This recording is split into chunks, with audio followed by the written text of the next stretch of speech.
So we're going to look at current statistics in pediatric vehicular heat stroke. And if you are subscribed to the noheatstroke.org to get notified of current pediatric vehicular heat stroke cases, you'll know that there was another one reported today as well.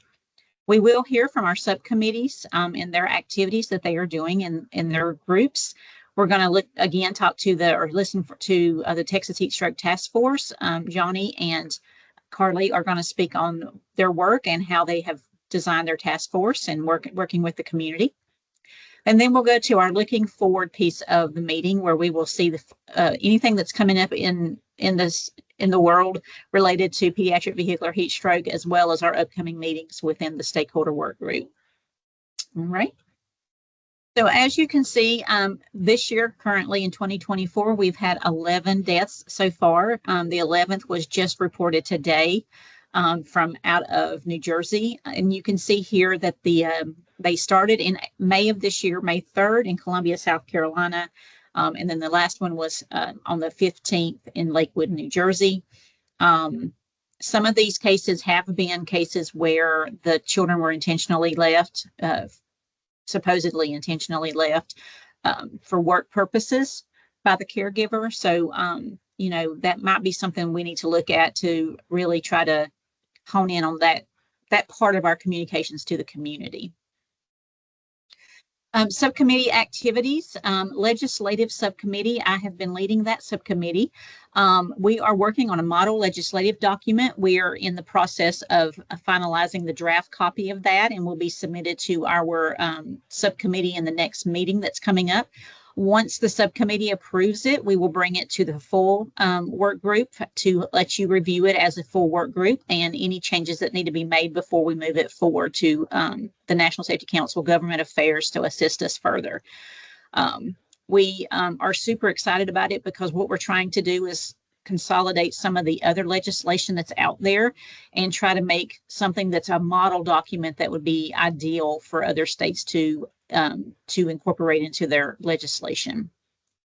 The communications subcommittee is working on a care provider toolkit. These are it's like a toolkit for care, like care facilities, daycare facilities, or even organizations that provide short-term care, such as church nurseries, things like that as well. And this provider toolkit will include a contract between the caregiver and the care provider to communicate if the child is not going to be arriving at daycare that particular day, or if the child doesn't arrive at the necessary time or the regular time that is normally scheduled for that child, and the caregiver has not provided documentation or note to the care provider that the child will not be there. There is recommended in that toolkit to have some kind of a well-check call provided to the family. And then the Research and Technology Committee, I'm going to let Amy Artuso speak upon the current works with that program. So, Amy.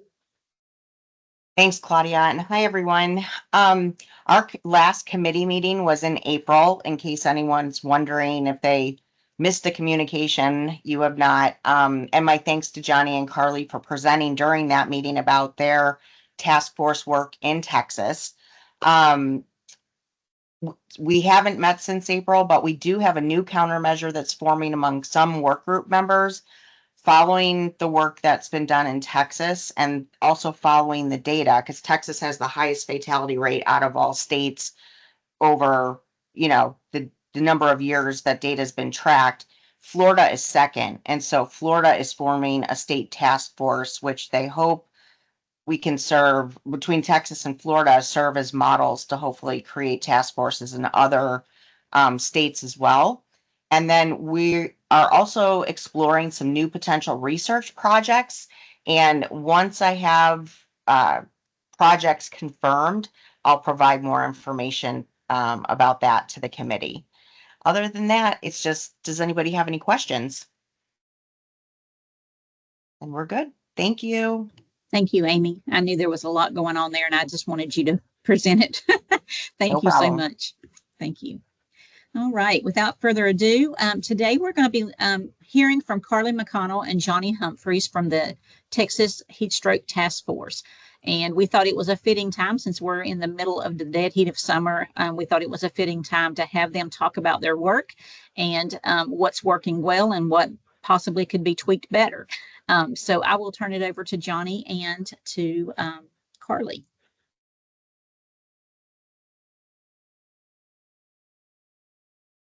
Okay, thank you. I'm Johnny, and I think Carlee is here as well. We're going to share this, so I'm going to start out there. I see your picture now. Hi, Carlee. Glad you're here.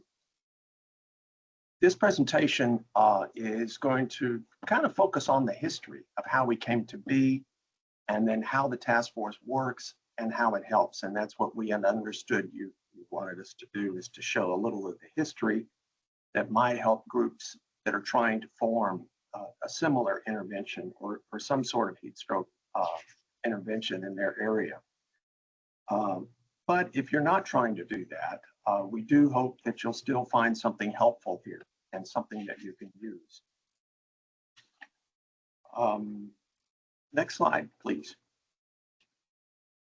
So how it came to be: during the year 2010, there were 51 PVH, pediatric vehicular heat stroke deaths in the US, which at that time was the highest number since the deaths had been tracked. Janelle, at that time with the Golden Gate Meteorology Service, had been tracking deaths since 1998. So this was the highest number of deaths for any year since it began tracking it. And also in Texas, there was 13 deaths that year. So it was just a really bad year for this. And as a result, I've listed here a couple of other things. Why Texas? Why Florida? High temperatures, lots of sunshine, yes, but high populations. Texas is the second most populous state in the U.S. and Florida is third. Next slide, please.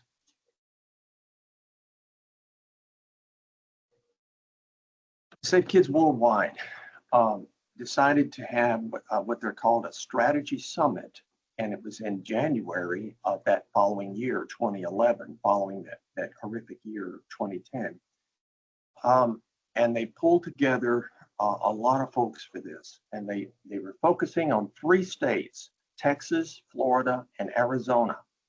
And each of those states developed a team of traffic safety professionals within their states to come to this summit, which was a multi-day summit, 3 days, and it was professionally moderated, and then there were a lot of other national people there to contribute. Next slide, please. Now, I'm not going to read all this, and I don't even expect you to even try, but I just wanted to give you some sense of how many people were at this summit. Safe Kids had 9 people there. There were national people there. There were 10 of them. Arizona team had 5. The Florida team had 4. Again, it was professionally facilitated. Next slide, please. And the Texas team had 10 there. And the result from our side of it, during this summit, there would be presentations by the national folks, sessions where everybody contributed, brainstormed ideas, messaging, and that sort of thing. And then there would be portions of this summit would just be the individual state teams meeting among themselves about, how do they want to approach this? What do we want to do? And so the Texas team developed the Texas Heatstroke Task Force. And we envisioned it as a statewide PVH prevention program. And the Texas team elected to be the first advisory council for the task force, and they elected me or selected me to be the chair. I'm Johnny Humphreys. And 5 of the original 10 members on that team still currently serve as board of directors. And that's why those are the names in red I have over on the left. Next page, thank you. And so beginning with a 10-person board, one part-time chair position, and a little bit of startup funding from Safe Kids Worldwide, the task force has grown to over 600 members throughout the state, each represented here by one of the blue markers. The main feature, this is the main feature of the task force. It was designed to be its members, and it's like a lot of people. The idea is that a lot of people, if they just do a little bit, can make a big difference. So it's trying to put the whole effort not just on a few people, even some champions, but on a lot of people. And have fun. Be safe. Did you put any sunscreen on? You have sunscreen? Okay. All righty. Okay. I guess someone had their mic on for a minute. I don't know. My father was a minister for years. I thought I was getting an amen or something, but we'll go on. Next slide. Okay, and I'd like to introduce to you Carlee McConnell, who is actually the chair now. I just serve on the board as a volunteer board member. Carlee? Hi, everyone. Can you hear me okay? Okay, great. Sorry, Yes. I'm having a little technical problems today. And Claudia, I am having trouble with Teams, but I can hopefully you can see me and hear me. I can't see the slides for some reason, but I do have them pulled up, so I think I should be able to follow. Excellent. But if Okay. I get off on the wrong slide, just let me know. Okay, no problem. Thank you. Thank you. Okay, so we're going to talk a little bit about our prevention statement. And like Johnny said, that's really kind of the basis of our task force work, is to have a unified message. And it really helps us focus on, the key points, the mission of the task force, and helps make it simple for everyone to deliver an effective message wherever they are. So we just based it on data. It's very similar to, the other message you've seen from Safe Kids Worldwide or others. But based on this data here from Jan Knoll, you can see that the most common is, forgotten. So we wanted to make sure we had create reminders in our message. We have gained access as a reason. So we want to make sure we have something about always keeping your vehicles locked. And then we have knowingly left as another reason. And so we want to make sure that message is getting out too, to never leave a kid in a vehicle. And then to address all the reasons, we want to have something in there about calling 911 if you ever see a child alone in a car. And we wanted to have an actionable message too, with clear steps you can take. Next slide, please. So as the prevention statement was being crafted and continues to be crafted, we also wanted to make sure it was fitting with other prevention messages. One of those is around drowning. And one of the key messages with drowning prevention is always check the water if a kid is missing, right? Because we know drowning is so fast. But we were also saying, check your car. First thing you do, check your car. So our message has shifted a little to include this message as well and say, if a child is missing, first, check any water sources or pools. Second, check vehicles. Next slide, please. And while this prevention statement was being crafted as well, there've been several testimonials from families where, when a child was missing, they frantically searching all over the neighborhood, driving around, when really the child was actually right there in the car. So that's why we thought that was important to make sure that was part of it too. Like, always look in the car if a child is missing. Next slide, please. And then we also get a common question, how could a parent forget a child in the car? So we wanted to make sure the message had something about memory. And so, we looked at Dr. Diamond's research and made sure that we had something in there about creating reminders. And then also we often share this research, of course, with our task force members, so they have an understanding of how to answer that question, because it's a question we all get, right? How could this ever happen? How could someone forget their child in the car? They must not be a good parent if they can forget their child in the car. So we really want to emphasize the different types of memories, how it could happen to everyone, and what you can do to make sure you don't fall into that habit memory, get on autopilot, and forget your child in the car. Next slide, please. So again, from Dr. Diamond's research, one of the factors that contribute to this memory failure is absence of a reminder cue. And so that's what we include in our statement, making sure you have some sort of reminder cue, and also kind of making it a habit, because the habitual behavior can impact it. So making sure you have it to check the back seat. Okay, next slide, please. So this is our prevention statement that we landed on, that we have currently, that's been revised over the years. And I'll give you just a second to read it yourself if you like.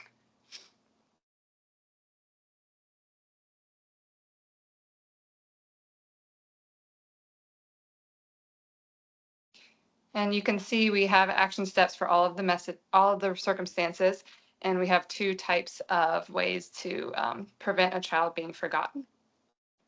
And that is to put a reminder, make a visual reminder in the front seat, or to put something and you need in the back seat. Next slide, please. And then this prevention statement really is just integrated through all of our work. We have it on printed materials. We include it in every single email for our task force members, so that it's really accessible to them when they're doing prevention work. They just have it ingrained in their head. And we know that the more you hear a message, especially from trusted sources or a variety of sources that you trust, the more you'll adapt that messaging yourself. And we have it in English and Spanish as well. Next slide, please. Okay, so I wanted to give you a little bit of information about our state here. So we have several laws in Texas related to heat stroke, and I know other states have some of these too. And although the task force hasn't really been involved in introducing bills or sponsoring specific bills, the task force has been asked to serve as a witness or provide comment on specific bills. So you can see we have a law around it being illegal to leave a child in the car. Of course, it says no longer than 5 minutes, and our message is never at all.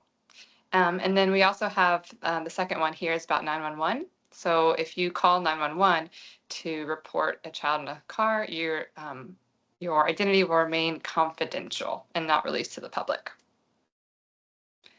Next slide, please. And then we also have, a Good Samaritan type law. And we know other states have this as well, but we have a specific one for bystanders who intervene when a child is in a hot car. And there's several requirements you must take. Calling 911 is one of them. And also making sure you stay with that child and make sure they're okay until first responders arrive. Next slide, please. We also have a law. This was commonly called Ray Ray's law, and it was designed or supported by a parent who lost her child to heat stroke in a car when she was forgotten in the car. And this is a requirement for all hospitals or birthing centers in Texas to deliver heat stroke prevention message to parents of newborns. And the hospitals and birthing centers can decide how they do that and what that looks like for them. Okay, next slide, I believe, is Johnny's.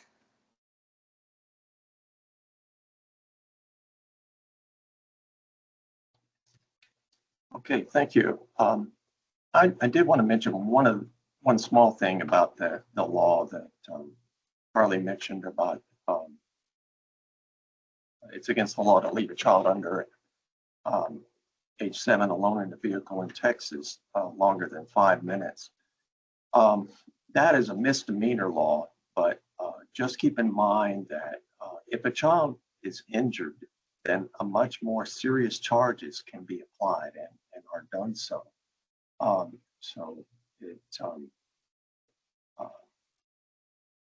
It's a misdemeanor law if the child isn't injured. But beyond that, if they are, it could be much worse situation. All right, moving on to this, there's a lot of statistics here, but what I'm trying to show is the difference between the last 10 years and then the 10 years prior to the Texas Heatstroke Task Force. So the 10 years prior to the Texas Heatstroke Task Force is 2001 through 2010, which is in the block of data on the left. And you can see the number of total US deaths for that 10-year period was 393. And the number for Texas during that time was 64. Over in the right block will be the most recent 10-year period, well, from 2023 back to 2014. So this is with the Texas Heatstroke Task Force. And the number of deaths is 355 for the US and 49 for the Texas deaths. Just looking at those two blocks, you'll notice the figures on the left for both the US and in Texas are higher than the corresponding figures in the right set of blocks, 355 and 49 for the US and for Texas. And certainly COVID had something to do with that. The lower numbers experienced during COVID years of 2020 and 2021 certainly contributed to lower totals overall. Now, the bottom set of data. So if you look at the, both the US deaths and the Texas deaths went down from that first period of time, pre-task force, to the last 10 years. You can see, though, that even with that's a 9% decrease in the US, but it's a 23% decrease in Texas. So our decrease in deaths during the last 10 years has been much greater than the US's when you compare it with the pre-task force data. Also, I didn't put it up there, but if you look at the number of Texas deaths, or actually the better way to say it is, look at the percentage of US deaths that occurred in Texas. So in other words, Texas is responsible for how much of the US deaths. That percentage decreased during these two periods from 16.2% down to 13.8%. So next slide, please. So we're not saying that the Texas Heatstroke Task Force, though, is solely responsible, but I do think it's a factor. It's a factor for both the lower percentage of deaths and the lower number of deaths compared to the U.S. Over a similar time periods. These two charts look at some different kind of, this has to do with the circumstances. Again, we're comparing the US with Texas, and we're comparing the same time period. This is the entire known data time period of 1998 through 2023, or at least the entire known period provided by Jan Null. And it shows that nationally, the circumstances are different for Texas and for the US. They have different percentages. The gained access is very similar, but the forgotten was a lot greater in Texas. But if you'll notice that the knowingly left was a lot less. It's 13.3% compared to 20.6% nationally. Next slide, please.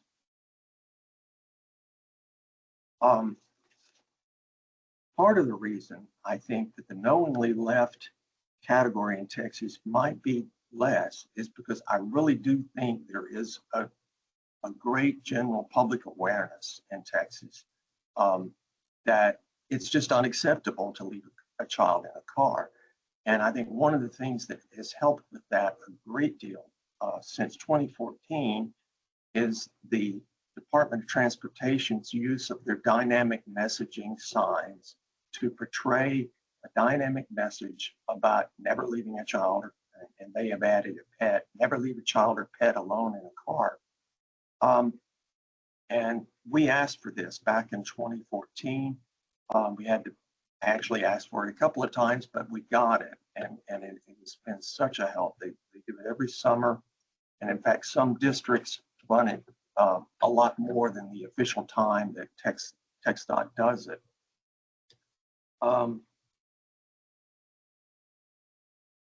There's 1,100, what's called the abbreviation for it is DMS. There's 1,100 DMS signs in Texas. And I can't tell you how many, really, literally, millions of views that have happened because of these DMS signs. Next, please. Another reason is, again, our focus on the task force membership in the field, in small towns and big towns, wherever they are, just including PVH prevention information along with whatever else they're doing. And so it's people in their community that are giving them this message and giving them this information. So I do believe that it's increased public awareness. The same problems still happen that we're all familiar with about catastrophic memory losses and leaving children in cars.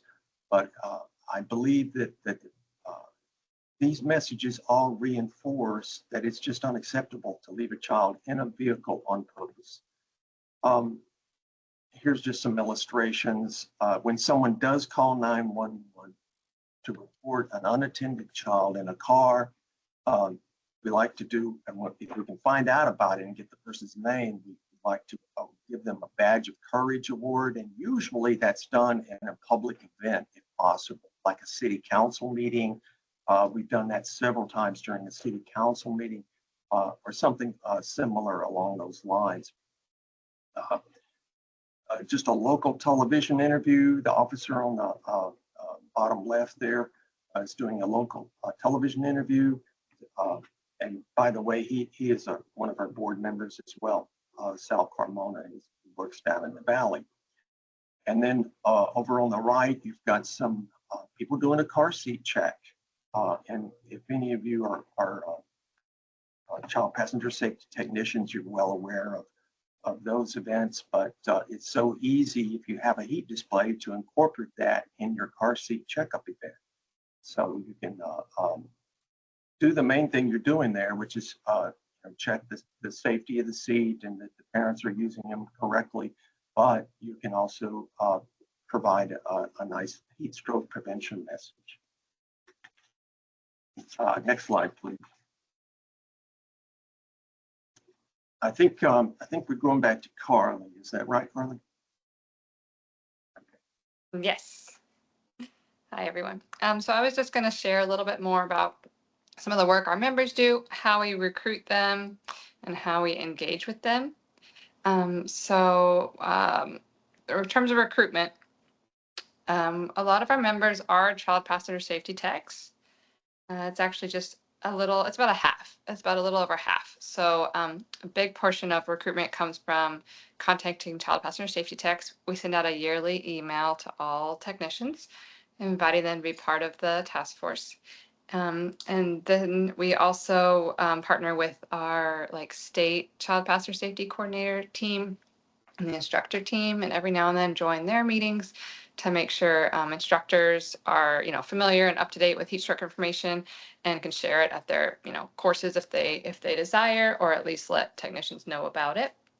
We also go to our state child passenger safety conference when it is held to either exhibit or present and let people know about our task force there. Community health workers are also a great group that we've recruited. They are part of the state government team with DSHS, and we email them, connect with them, word of mouth through the community health worker groups, and they really deliver that message in their local communities directly to parents. Of course, we have our traffic safety specialists through TxDOT who are a big portion of the action we do. Another great group that we've worked with is the regional advisory councils. These are the administrative groups for trauma systems we have in Texas, and each group has has committees, and they do injury prevention work too. So this is a way we connect with a lot of EMS and fire and hospital networks. And then of course we have our Safe Kids coalitions. There's 11 Safe Kids coalitions in Texas. We don't have a statewide Safe Kids coalition, but we do have 11 local coalitions. And a great partner in the past has also been National Weather Service, and we have several meteorologists within the coalition. Of course, health departments are pretty active as well, and local health departments, and even municipal judges. We have municipal judges who do a lot of community events, and they are part of the task force as well. So those are just some ways we recruit people. And we also, here in this picture, you can see we have press events like the one on the right showing the heat display, and the one on the left is folks in Laredo including it in a car seat distribution class. And we, by spreading, by a lot of the people who join the task force really want to be part of the task force. They want to join it. It's often not a, you must join this if you're in this role. So we have a lot of people who just feel like it's a good thing to be a part of and want to do the work, which I think is helpful. We can go to the next slide, please. We also have folks at hospitals. So like I mentioned, the hospitals and birthing centers have to deliver this information along with other newborn health information. And the one on the left is a new parent discharge class that goes on regularly, and they always get heat stroke information as well. And on the right is an example of the health department, DSHS, doing an event at a library. And so we don't ask that anyone on the task force do this 100% of the time, right? We just want them to include heat stroke prevention message in their day-to-day efforts. And we support that we send a monthly email. They've gotten one for the past 13 years since the start of the task force back then. And every month we send out an email, just has the latest data, has a prevention message, has any news or updates, resources. We also have a statewide activity log. So this shows examples of what we showed here, what type of work people are doing in the state. And hopefully that'll encourage others to do something similar, maybe give people ideas, maybe help connect people. We also have a rapid response email. So this is anytime there's a death in Texas. If there's a child heat stroke death in Texas, then we'll send out an email within a day or two, as soon as we can, what has our talking points and Texas specific data about the incident and our prevention message, so that task force members, if they're approached by the media, they can quickly respond and share this information. We also started doing an annual meeting, and since Texas is so big, we don't have an in-person one. We have a virtual one, but it's been a great way to connect with all the members and have either national speakers share stuff with our Texas team, or have people within Texas locally share what they're doing. And we even have breakout groups in those meetings so that people can connect with others in their area and try to learn who else is in their area working on this, and how we can partner.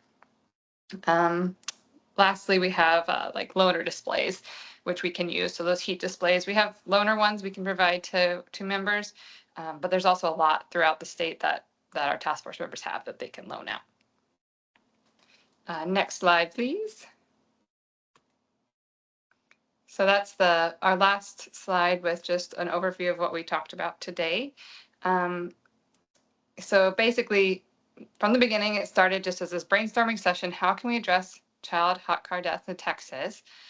And this is what was formed: an idea to recruit and equip professionals in the field who do any type of, community work, prevention work, and give them heat stroke information so that they're regularly informed and they have the tools they need to deliver this in their communities in the way that works best for them.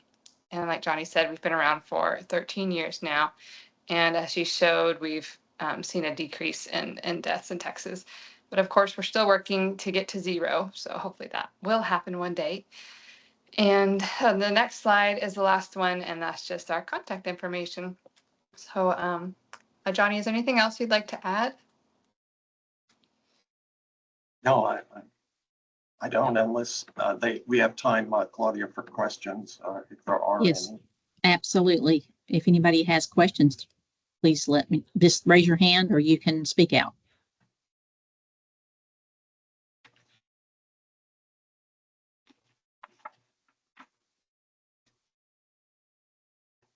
I do have a quick I might just question. mention, just a thanks to David Diamond. I see him here on the call, and he's really appreciate the work that he has done, and I know he's still involved with it, and it's helped a lot. Maureen has a question. Yeah, I was just wondering, it looked like there was a gap of a couple of years between your kind of pre and post data that you shared. What was the reason that it wasn't like dates that were contiguous? Yeah, that's perceptive of you. And it's true, there is a gap, and the reason it's there is just because I wanted it to be the same period of time. In other words, I wanted to show 10 years before the task force and then 10 years with the task force, but the task force has been doing it 13 years. So I am missing the first 3 years there of the task force. It would make some difference, and it possibly the decrease when compared with the overall U.S. If I were to include those, it would not be as great, but it would still show a decrease. But yeah, I wanted them each be 10-year periods. You have a question too, and you might have mentioned it in your presentation, but when you were initially trying to bring on stakeholders for your task force, what physically or what did you actually do to encourage people to join? What were some of the things that you did that facilitated people coming on board? Because as you said, there are people who wanted to be there. So how did you manage that? Yeah, well, one group I contacted was child passenger safety technicians, and in Texas, I think we usually are running around anywhere from 1,000 to 1,300 of them in the whole state. So I contacted them through email, and I asked them to volunteer, and that was one group. And then there were other organizations and so forth.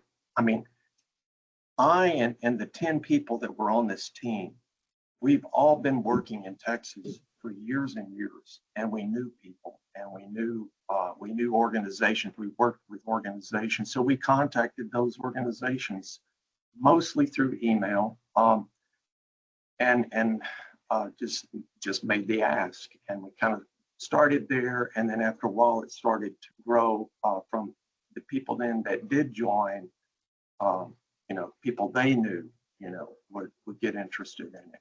But we never wanted it to be a deal where, we contact the organization head, the head of an organization like the executive director, and says, okay, I need 3 people from, St. Mark's here to be on this task force.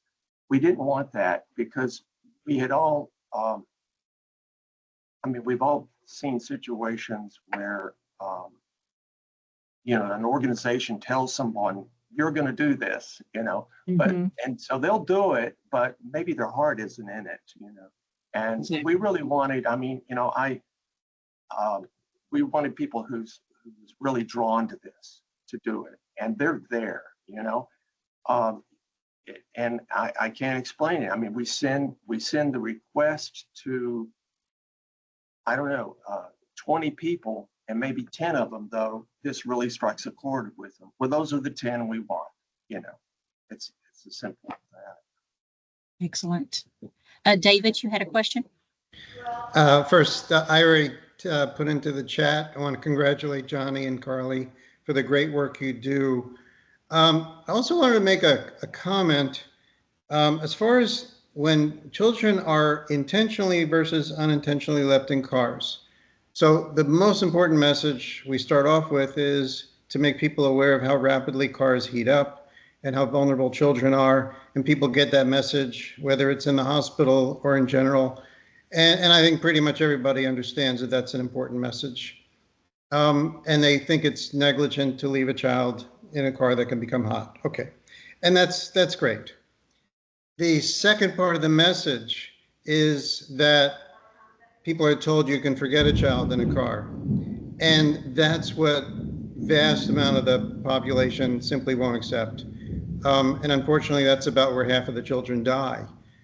And it's a completely different message. And I kind of think when people are told to look and lock or not intentionally leave children in cars, cars heat up, children die, they accept all that, but they don't integrate that into thinking you could forget a child in a car, which is really a very different way in which children die. And this is the hardest message, I think, to get across. And, you know, it's almost as if when you hear about the message, don't leave your child in a car, I wonder if that almost interferes with the message, don't forget your child in a car. You know, and that is where half of the children are dying. And that's where people just consider that to be bad parenting. You know, that's where people are in denial. So that's the hardest message to get across. Yeah, if I can add to Dr. Diamond's comment, Dr. Emma Sarton presented at Lifesavers this year, and they conducted research, focus group research with parents and caregivers, and shared that even the terminology of hot cars had a negative association with it among that parent and caregiver group that participated in the study. So we know that's a primary barrier in this advocacy work. And I think there's definitely more to be done in that regard. Thank you, Amy. Yes, Karma. I was just going to make a comment. I've been doing a lot of radio and TV interviews around the topic of heat stroke lately. And every single time I start my interview, what I say to the radio announcer is, this is a message for absolutely everybody that has a kid or has a car, not just parents who have them.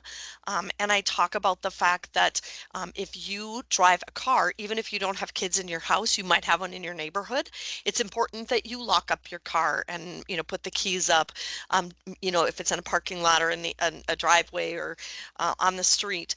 And I try to make it seem like a message that's for everybody. And I also will also say, even if you think that you're a really good parent and you say, I would never do that, I said, you need to listen, because I said, the reality is the people that scare me the most in having this happen are the ones that think it couldn't happen to them. Because if they think that they're such a good parent that it's not going to happen to them, they are likely to not take the simple, free steps to prevent it. So I try to make the message be really broad from the onset of my radio interview, that every single person listening needs to pay attention, because whether you're a good parent or bad parent, you got to pay attention. Whether you've got a car, you know, you got to pay attention. And so it kind of brings everybody in and kind of shuts down that idea of, well, I'm a good parent, I would never do that to my child.